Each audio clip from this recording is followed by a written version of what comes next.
तुलसियावर रामचंद्र की जय। आज आम मैंने समस्ते बर्तन मणि पर्वत नामक धाम रे आज दंडायमान हो। मणि पर्वत यथा नाम तथा गुण मणि मानकर पर्वत इति मणि पर्वत। विदेहराज तनया जनकनंदिनी माँ जानकी विवाह संपन्न है।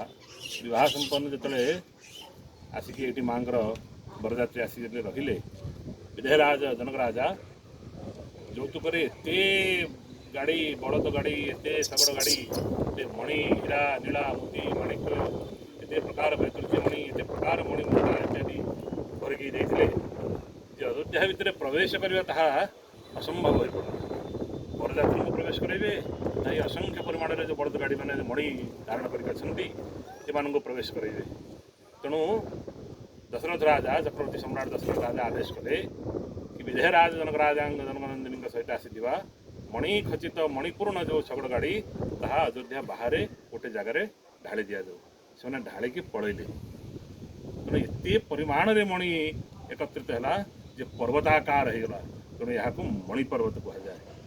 यह किंवदंती नुहे सतरे या भितर अथाह समुद्रर मणि एठारे खचित अच्छी। बोलो मणि पर्वत की जय। अपने भाषा में बता दिया। हाँ। तो वो लोग समझ जाएंगे। संतों का भी दर्शन कर लेंगे।